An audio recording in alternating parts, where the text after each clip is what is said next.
Trump and Clinton exchange attacks. Meanwhile, Clinton and Sanders are still fighting over the Democratic nomination. Terry Jeffrey, editor-in-chief of CNS News, joins us with analysis. And Papal Posse member and editor-in-chief of The Catholic Thing, Robert Royal, is here to comment on the big Catholic stories of the week. And finally, assisted suicide legislation is making its way into law in Canada and the U.S. We'll explore some important bioethical issues with Father TAD PACHOLCZYK. The World Over begins right now.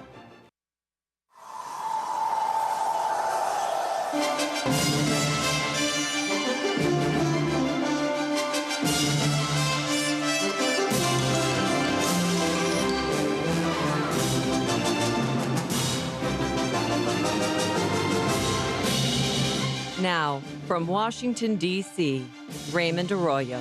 A warm welcome to all of you joining us in the United States and the world over. Terry Jeffrey, Robert Royal, and Father TAD PACHOLCZYK are all straight ahead. If you'd like to comment on tonight's show, or if you have a question, I'll be live tweeting throughout. Find me on Twitter at Raymond Arroyo, or you can email me at worldover@ewtn.com. Here's the brief news from the world over this week.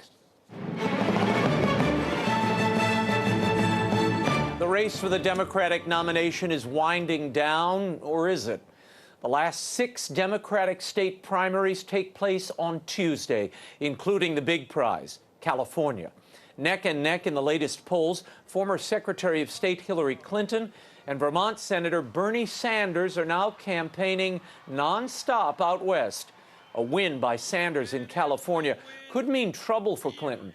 Though Sanders mathematically lacks the delegates to win the nomination, a California victory would give him the momentum he needs to convince party leaders that Clinton cannot win in the general election. Sanders consistently does 10 points better than Clinton in head-to-head matchups against Donald Trump. And the latest immigration numbers are sure to keep the issue on the front burner of the presidential campaigns. According to new census data, illegal immigration is up nearly 60% in the last 2 years, and at its highest level since the Clinton presidency. The raw numbers: in 2015, 550,000 new undocumented people crossed into the United States illegally. The flow of illegal immigrants at the current rate is enough to form a new congressional district every 15 months. This past week, Hillary Clinton said she would introduce comprehensive immigration reform within the first 100 days of her presidency, promising to build on President Obama's executive actions and to keep going. At the Freedom Ride rally over the Memorial Day weekend, Donald Trump claimed that illegal immigrants are taken care of by this country better than our veterans, end quote. And immigration is a key issue with voters in the United Kingdom, with a Brexit referendum just weeks away. 37 religious leaders have waded into the debate there and are calling on citizens to vote to remain in the European Union. Led by the retired Anglican Archbishop of Canterbury, Rowan Williams, the faith leaders signed a letter which was published in the UK Guardian. In it, they argue that challenges such as poverty, climate change, and migration can best be handled within the EU. The UK's Catholic bishops have stayed officially neutral on the issue, but one prelate, Bishop Thomas McMahon of Brentwood, did sign onto the letter. Meanwhile, a poll released this week by the Wales Institute shows that rank-and-file Anglicans support the British exit by a double-digit majority, 55%. That's the highest percentage among religious groups. Catholics there are split 43 to 42% in favor of staying in the EU. Most other religious groups, including Britain's sizable Muslim population, favor the UK remaining part of the European Union. The Brexit referendum takes place on June 23rd. And a new report is shining light on the scourge of modern-day slavery. The Walk Free Foundation's Global Slavery Index estimates that more than 45 million men, women, and children are working in servitude worldwide. Modern-day slavery can be found in fishing, agriculture, construction, and the sex trade all over the globe. Millions of them are held in debt bondage. Oscar-winning actor Russell Crowe lent his celebrity to the anti-slavery cause. However, there are people living in our communities who are stuck, utterly helpless, and trapped in a cycle of despair and degradation with no choice and little hope. As an actor, my role is often to portray raw human emotion, but nothing really compares to the reality of the lives reflected in the report that's being published today. 45.8 million. Among the worst offenders, 26 million slaves can be found in India, China, Pakistan, Bangladesh, and Uzbekistan. North Korea, Cambodia, and Qatar are among the nations with the highest percentage of slaves among their populations. And the Vatican's top liturgical official is encouraging a return to the traditional celebration of the Mass, ad orientem, that is to say, having the priest facing east along with the congregation. In an interview with the French publication Christian Family, Cardinal Robert Sarah, prefect of the Congregation for Divine Worship, noted that the reforms of the Second Vatican Council did not require priests to celebrate Mass facing the people.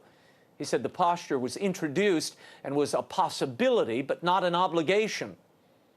Cardinal Sarah said, while it is appropriate for the scriptures to be proclaimed facing the people, as soon as we reach the moment when one addresses God, from the offertory onward, it is essential that the priest and the faithful look together toward the east, ad orientem.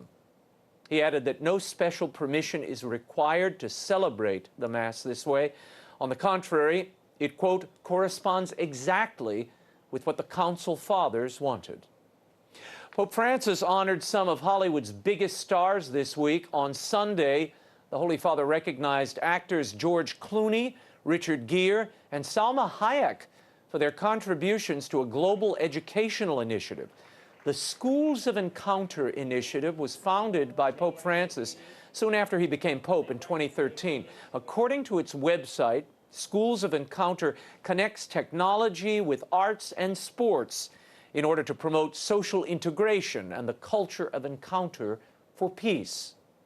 The Vatican-run organization did not say why the celebrities were being honored with the Olive Medal of Peace, but Clooney offered praise for the organization and its efforts. This is a wonderful program that we're working on here, to see so many different religions talking about inclusion, because the one thing that we know, and it starts with schools, is that hatred and bigotry has to be taught.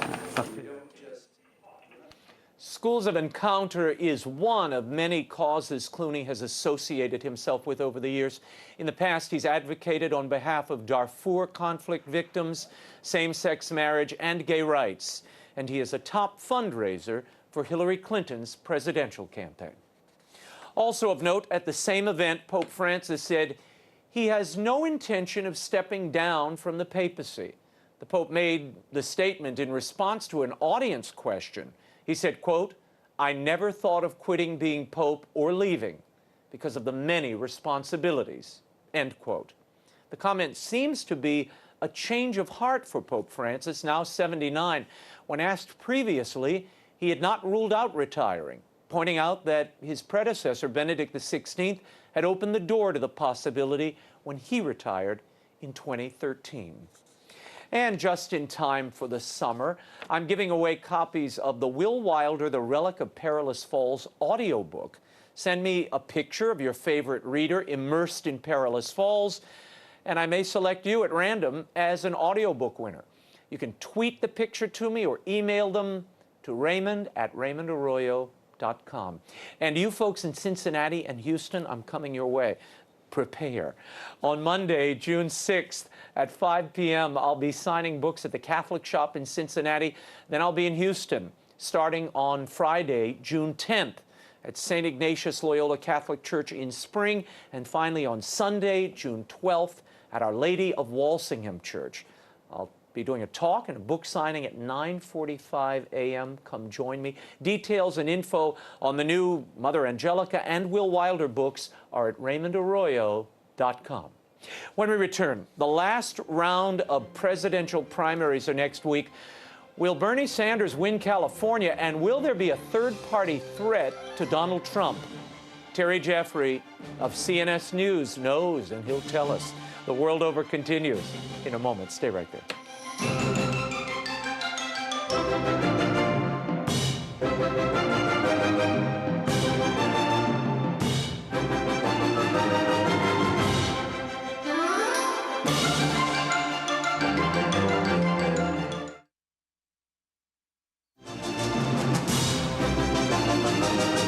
Now, once again, Raymond Arroyo. Welcome back to The World Over. The last of the presidential primaries are scheduled for June 7th. Republican Donald Trump has all but clinched his party's nomination. But will a third-party candidate emerge to challenge his dominance? And Hillary Clinton and Bernie Sanders continue to battle it out for the Democratic nomination. To discuss it all, I'm joined here in Washington by Editor-in-Chief of CNS News, Terry Jeffrey. Terry, hey, great to see you. Good to see you, Raymond. I want to start with two bites. Hillary Clinton and Donald Trump have been exchanging volleys over the last few days. This was Donald Trump earlier this week in a preemptive attack on Hillary Clinton. Watch. Our Libya invasion, decisions on Syria, Iraq, and Iran have made the Middle East more dangerous than ever before. And you know that. She went to sleep when our ambassador was murdered. Donald Trump's ideas aren't just different. They are dangerously incoherent.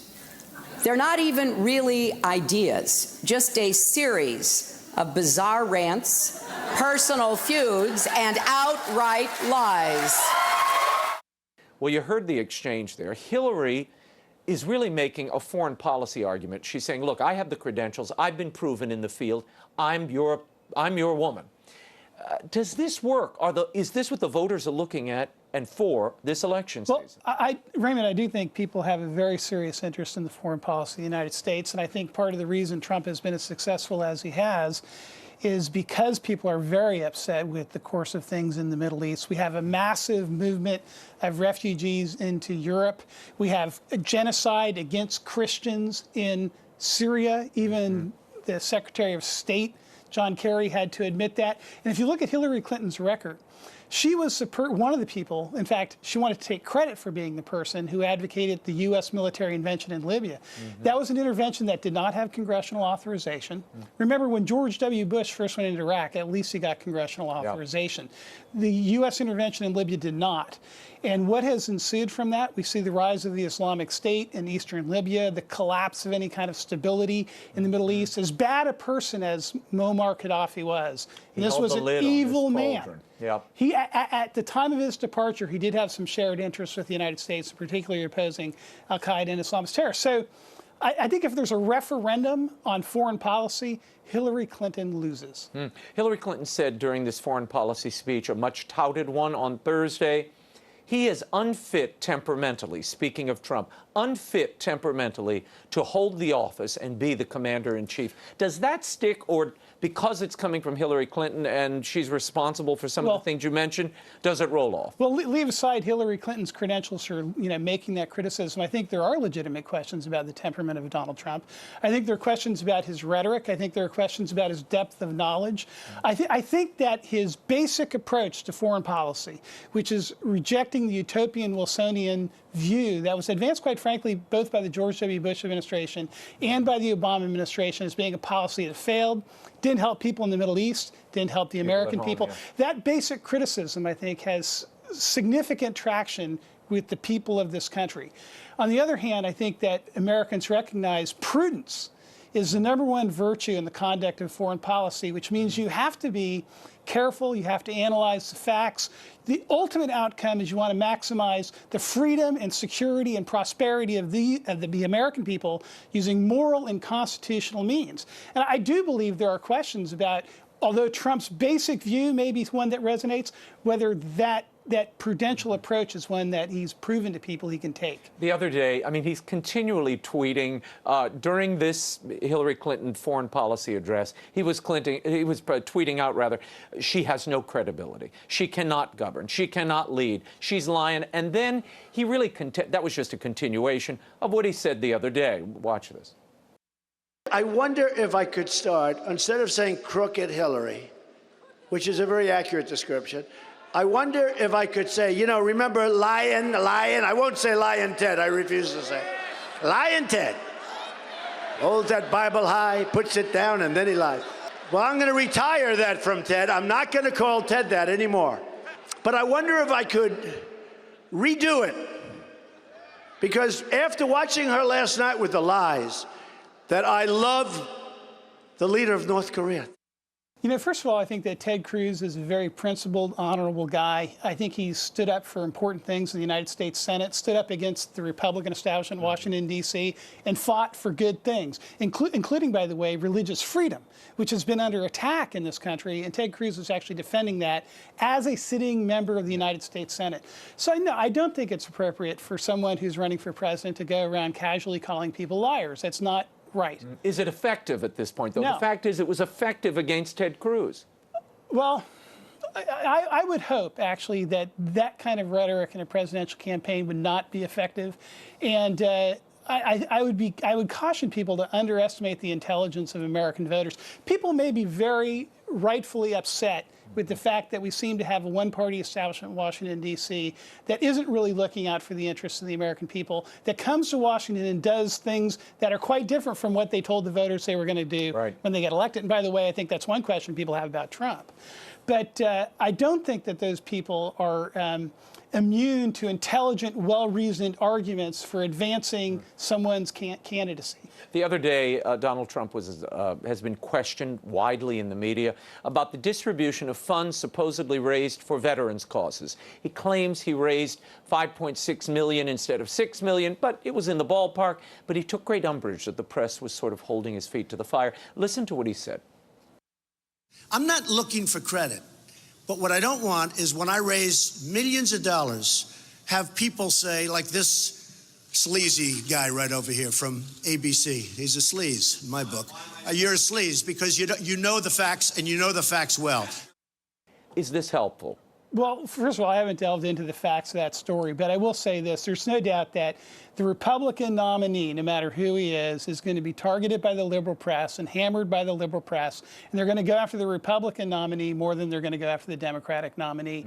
And that will especially be the case, I think, with Donald Trump between now and the November election. Does this help him? You see, I think perversely, this kind of thing helps him because the people already distrust the media as they distrust the Congress. It's a convenient whipping boy. I think there's no question that people identify with him being combative and going back against the press, without question. Big news, Paul Ryan, Speaker Paul Ryan, came out in a column in his hometown newspaper, and he said, quote, we have more common ground, speaking of himself and Donald Trump, than disagreement. And because he will turn our ideas into laws, that's why I'll be voting for him this fall. It's a measured endorsement, but it seems like an endorsement. Yeah, and Paul Ryan now is basically the figurehead of the Inside the Beltway Washington Republican establishment. So that's an interesting alliance you see forming there between someone who basically ran as the ultimate outsider, really sort of a third-party insurgent inside the Republican Party, now having a détente, if not an entente, with the Republican Speaker of the House. Well, but there are some still not getting in the Trump parade or on the Trump train. People like Bill Kristol, some intellectuals, even Catholic intellectuals, are still withholding support. They're uncomfortable with some of the things you raised. Bill Kristol is proposing David French, who's a National Review writer, a war veteran. Your thoughts on the possibility of somebody like this even emerging at this late date? I mean, the deadlines have First, passed. let me say that I think that a conservative ought to have real questions about Donald Trump. I mean, even to the degree that Donald Trump has articulated some conservative views, and some of the views he's articulated are not conservative, I think it's very difficult to know, does he really believe that? If he's elected, would he really follow through on that? On the question of a third party, though, Raymond, I think it's pretty predictable at this point. In fact, I think it's 100% predictable at this point that either the Republican Republican nominee or the Democratic nominee is going to be elected president of the United States. So then the question with a third-party candidate is what impact are they going to have on that ultimately predictable outcome of either a Republican or a Democratic president? So that a third-party nominee, they could be launched simply to articulate a point of view, not expecting to get any vote. But we've seen some very close elections in recent years where a very small number of votes could decide the outcome. But what is the impact that they want to have? I mean, ultimately, one or the other of those two candidates. So a candidate that takes votes from the Republican nominee will help elect the Democratic candidate, potentially. And a candidate who's a third-party nominee who takes votes away from the Democratic candidate will help elect a Republican. And I think that's really the basics of it, and I think it's unavoidable. Now, there could be a completely inconsequential third-party candidate that has no impact, but you never know. One of the most telling admissions, I guess you could say, during that press conference at Trump Tower earlier this week, Mr. Trump was asked about his criticism of Governor Susana Martinez. Now, this is head of the Republican Governors Association, a very well-liked and respected Hispanic governor. He came out critical of her for not attending his rally, and he was asked about it at this press conference. Listen to what he said, and I want your reaction. She was not nice, and I was fine, just a little bit of a jab, but she wasn't nice, and you think I'm going to change? I'm not changing, including with her. Go ahead, one more. Isn't this a time to build bridges? But it is telling that Mr. Trump says, I'm not changing. This is who I am. This is it. He has changed. We know Donald Trump does change. And I think part of the problem some people have with him is what are his fundamental principles? A statesman should not change their principles if their principles are true, and they should try to apply them in the best way they can. But also in debate and political discussion, ad hominem argument it's a fallacy, basically, and we don't need it. One of the things that's wrong with American politics, American discourse in general, is the proliferation of ad hominem argument. If you're arguing from true principles and you have a rational and logical argument, you can take that to people and you can persuade them. And I would argue, what did Ronald Reagan do more than anything else? He persuaded people to join him in doing the right thing. Abraham Lincoln did that too. George Washington did that. A great leader, a statesman, is a person who, rooted in true principle, is able to make the case for the correct course through persuasion that is reasonable. Do you think people are looking for a statesman, or are they looking for an outsider to come in and disrupt this system that they think has so wronged them over so many decades? You know what? I think that people have a lot of emotional reaction against what's going on in America today, and Trump has tapped into that. I do think that a statesman, someone who was trying to bring the country in the right direction and doing so in a high-minded and reasonable way, would persuade and win people. But I do think also there is appropriate anger. Anger is an appropriate response to outrageous things. I have to talk for example, killing unborn babies, for example. Well, should you not be outraged about that? And rooted in principle, ought you not to be able to argue people that the right to life is inviolable and then argue with people reasonably to move them to the correct position? I think you can. I think we need statesmen who do that. I want to talk about this California primary for the Democratic Party, at least on June 7th. You look at the polls. According to this poll of likely California Democratic primary voters, Clinton, 49, Sanders, 47%. That's within the margin of error. If he can pull off a victory in California, he being Senator Sanders, what does that do to the Clinton candidacy? Does it cast it in doubt? Even though she has 770-plus delegates. I think the very fact that Bernie Sanders has lasted as long as he has beat former Secretary of State Clinton in so many states, and may have a chance of beating her in California, indicates that she is, in fact, a weak candidate for the Democrats. She was in 2008. Barack Obama was able to defeat her. California, since Ronald Reagan, has been a blue state. It's been voting for Democrats. But California is a state that also is experiencing what people feel is a decline of America. The other day I was looking at the Census Bureau median household income figures. California generally is a wealthier state than many others. It ranks about 15th for median household income, but income peaked in California in 2006.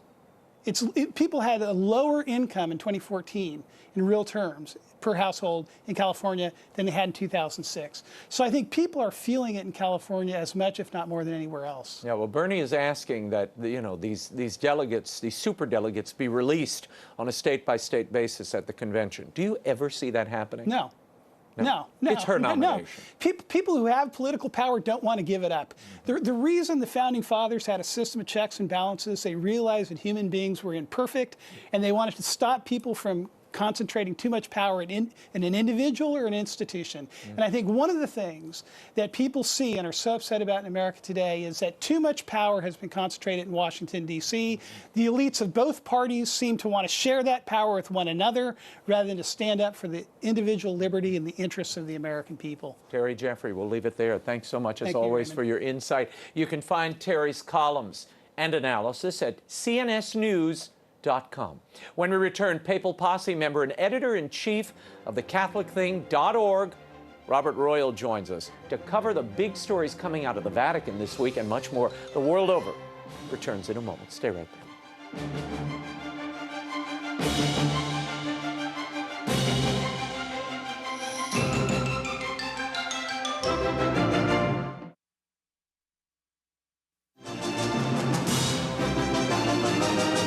Now, once again, Raymond Arroyo. Welcome back to the World Over Live. Head of the papal household, Archbishop Georg Ganswein, recently gave a fascinating talk about the nature of the papacy since Pope Benedict's retirement. To explore that and much more is a member of our Papal Posse, editor-in-chief of the CatholicThing.org, Robert Royal. Bob, thanks for being here. Raymond, always a pleasure. I want to jump right into this. Archbishop Ganswein, of course, was the personal secretary to Benedict XVI. He continues to be head of the papal household under Pope Francis. So if anybody knows about the nature of this papacy, odd as it might be, it is Georg Ganswein. He said this, and we'll put it up on the full screen. He spoke of Benedict XVI's retirement, and he said, he left the papal throne, and yet, with the step he took on the 11th of February 2013, he has not abandoned this ministry. He has built a personal office with a collegial and synodal dimension, almost a communal ministry, which means co-workers of the truth. They are not two popes, but de facto an expanded ministry with an active member and a contemplative member. What does this mean? Bob Royal, is this a new understanding of the papacy? Are they one pope? Yeah, I think we want to be careful with the language here. First of all, we assume that he's reporting what he's discussed with a pope, but I don't think we should automatically assume that he's got every detail of this. Well, he lives with Benedict in a very small now, house. He uses this idea. He uses this term, the Petrine ministry, munus in Latin. So it's a little bit different than the papacy, and he goes into great pains to say there are not two popes. You know, there are these two different dimensions. But at the same time, he says this is something new in the 2,000-year history of the Catholic Church. Right, and he says he couldn't renounce the ministry. Right. Well, wait a minute. I thought that's what he did. You know, I think there are a lot of things involved here, and we're dependent on translations. We don't know exactly what he means renouncing, because if I remember right, the Latin term he used was something like renunciare, right. And it may have had a technical sense. But we know that Benedict, that Papa Ratzinger, is a very, very astute man, and he's not given to a lot of self-deception and you know, impulsive acts. So he must have thought this through fairly carefully. I still believe, I've thought this since way back when, that he saw the deterioration of John Paul II. John Paul II, the beautiful way that he died, the heroic way that he died, he said, you know, Christ does not come down from the cross. Right. But I think at the same time, Papa Ratzinger said, the Church as an institution suffers when the Pope is not able to function as an administrator. So I think that was his primary motive. We also learned in this same lecture that it was not that he wanted to renounce the papacy. He says it was not that there were scandals in the Vatican, but that he felt too weak. And in fact, when we first assembled our conclave crew back in 2013, I went to see my friends at the Swiss Guard, and they said, look at the videos. You can see a year prior to 2013, he was much more vigorous. By 2013, there seemed to be a tremendous drop-off in his energy. So why is Ganswein so close to Benedict, so close to Francis, saying something like this? Some have hazarded to me, perhaps, there is an international upsetment, confusion at the moment among the laity, because of some of the pronouncements, there was going to be a study on female deaconesses, the outcome of the family synod, and that perhaps this is Benedict's way of communicating it's okay, the church is stable, and I'm praying for everybody, and that's the message. Do you think there might be any validity to that? Well, there's so much in play here that who knows? You know, he seems to not to want to comment on the papacy of Francis, I think because of the gentlemanly type that he is, and just because of the good order of the church. He doesn't want to get involved in that. And people are so on edge. You know, they're on edge in our political system here in America. They're on edge about the church. And this was a big change. This was something new. And we feel that there are so many other things that are new that are in the papacy. So you might be right. This is maybe some way to keep people from having a sense of panic. Yeah, and Georg Gonswein, Archbishop Gonswein, went through great pains to differentiate Benedict's situation from Celestine V's, who was the last guy to pronounce it wrong. Yeah, I mean, it's actually somewhat humorous because Celestine V was a monk and was forced to become pope against his will, as was Ratzinger to a certain extent. Yeah. He wanted to go back to Germany. Well, he did it the other way around. He was a pope who became a monk. But, you know, Celestine V, che fece il gran rifiuto, Dante says. He made the great, the great refusal. Is famous, and then he's also famous because the pope that followed him, Boniface VIII, was the nemesis of Dante, who tried to get him condemned to death and exiled and whatnot. So that was a lot of turmoil at that. So what are you saying, Bob? I'm a scholar. You're making a historical comparison. Be careful after a renunciation of the office. Well, and look, it is going to be something that's striking, just like an ecumenical council. The church changes things. That these are people think it's just, you know, like one CEO taking over from another, but it really has a deep spiritual and social dimension to it. I have to get into something that received very little attention. Back in March, Benedict XVI made a comment during an interview, and he said that there is a deep double crisis in the church today because people believe one can be saved without any belief in Jesus Christ. In fact, it's not necessary. Why do you think that got so little coverage, and why is that an important observation? Yeah, it's curious that interview was released in March. It's actually part of a book that goes back to last fall about justifications and technical theological issues. But what he says there, I think, is quite remarkable because he wants to point to the fact that there are two things that have happened to the Catholic Church since Vatican II. And he actually refers to Vatican II, which has led some people to say, is he rejecting Vatican II? Is he affirming Vatican II? One thing he says is that there has been this loss of an idea of a universal missionary activity. The end of the Gospel of Matthew. Go forth and proclaim the gospel to all nations, baptizing them in the name of the Father and the Son and the Holy Spirit. He said that as the world, during the age of discovery, as people discovered these peoples that were previously unknown, it forced a change in dogma and actually a change in theology. Yeah. So, you know, was God active among them? Sure, but still, is that universal mission available? Is it something that we ought to be promoting vigorously? But, and I think this might even be more important, the internal part of Catholicism has gone into this second crisis, he says, because even Catholics now start to say to themselves, well, I don't need, if the other people don't need the church, I don't need the church, I don't need the sacraments, I don't need confession, communion, all those things. And so it's not only that we're not evangelizing, even our own people feel weak about the mission of what the church itself is. Final question. I have to ask you about this other big story that has been really dominating a lot of the coverage coming out of Rome since he said it. The Pope met with women religious leaders. A question came up about deaconesses, female deacons. He said he is open, and indeed they will have a study looking into this particular role in the church and the history of female deacons. Hasn't this question already historically been settled? There have been other commissions that have already looked at this during the last two papacies. Yeah, a friend of mine, Charlotte Allen, wrote a beautiful piece on the First Things website. She's a scholar of the early church, and she knows what deaconesses really were back in the early centuries of the church. And she says they were not part of that, those stages you go through to become a priest, which is really what a lot of the women religious who are pushing for this are really looking for. What they were, she says, and these modern women are not going to like it, were more like nuns. They were either widows or they were unmarried, and they carried out certain functions. For example, baptism used to be total immersion. Right. So if adult women were going to be baptized, it was thought that it was just more seemly for women deaconesses to help to do the dip. To do the dip. They didn't actually baptize them sacramentally, but they physically carried them through this. So. Yeah, this has been settled. Again, I think one of the reasons why people get nervous about this, and Francis has said explicitly, one of his principles is that time is more important than space. He doesn't want to decide issues. He wants to start processes.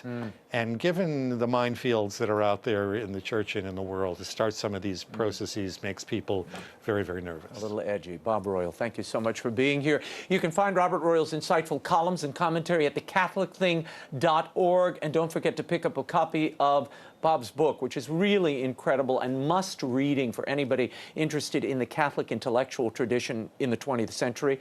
It's called A Deeper Vision. It's available at bookstores everywhere and online. Grab a copy. When we return, assisted suicide is making inroads in the United States and Canada, and embryo research is being expanded in Europe. Father TAD PACHOLCZYK is here to discuss all the ethical implications when the World Over Live returns. Stay right there.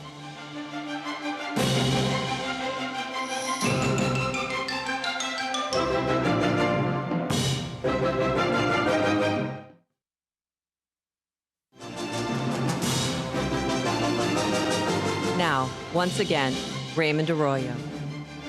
Welcome back to the World Over Live. An assisted suicide bill has made it through the lower house of the Canadian Parliament on its way to approval in the Senate. Meanwhile, a so-called aid in dying law takes effect in California on June 9th.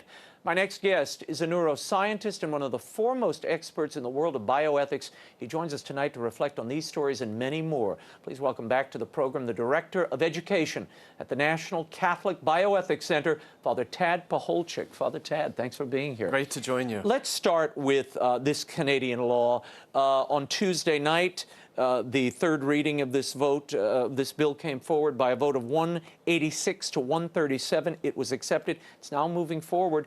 Your thoughts on what this will mean to Canada? I think this is a significant shift. This is a move in the direction of what we've seen already happening in Europe, in Belgium, in the Netherlands. This actually legalizes euthanasia as well. So understand that that means asking a physician or someone else to be the cause of your death, which is different from physician-assisted suicide, where a patient just asks for a prescription for a poison and then they ingest it themselves. Which is this California bill that will take place, or law rather, that will begin to be implemented across the state of California at the top of June. That is an aid in dying law. It's physician-assisted suicide. Yes, it's physician-assisted suicide. So basically what that law does in California is it provides legal protection for physicians who would be involved in doing this. Because in the past, if you would prescribe a lethal dose of something, you could be prosecuted under the law. So this is a form of legal maneuvering to allow them to engage in what was previously very clearly understood as immoral, and as opposed to the Hippocratic Oath itself. But under this law, the California law, you have to be 18, you have to have 6 months left to live. Well, if you've got 6 months left to live, wouldn't you just let nature take its course? Remember, 6 months, too, is always a guess, a prognostication. One can never say with absolute certainty. And if you speak to physicians who are specialists in end-of-life care, they'll tell you about stories where people, oh, it looked like they only had 4 months left. Now it's 8 months or a year, and they're still with us. Are you concerned that there's no psychiatric evaluation needed in California to make use of this law? Potentially, this could be a problem, because the request for suicide oftentimes is an indication of an underlying psychiatric issue. We've recognized that for, forever. And that's why, when people are proposing to carry out suicide, we often try to get them to a specialist, to have them talk through what the issues are. So certainly there should be evaluations as part of this. But, all of this is kind of window dressing, I think, in the sense that they're putting something immoral in front of us and saying, okay, now we're going to put some little strictures, some controls. Hopefully it's not going to be as bad as we think it could be. But But and I say to people, it's a little bit like saying, look, we're going to make it legal for you to rob banks, but the only time you can do it is after 5 p.m. at night. And if you break the glass, you've got to sweep it up. You know, these kinds of silly rules that don't address the central ethical concern. I want to talk to you about a movie coming to cineplexes all over the world, and certainly the United States. It's called Me Before You. Now, it's purportedly a romantic comedy. It's about a paralyzed man who falls in love with his caretaker, and it's causing a lot of controversy because of the discussion of assisted suicide in the film. A lot of the disabled community, special needs community saying, wait a minute, we don't want to follow this guy's pattern. He wants to die, and in fact, spoiler alert, he indeed makes use of suicide. Watch this clip.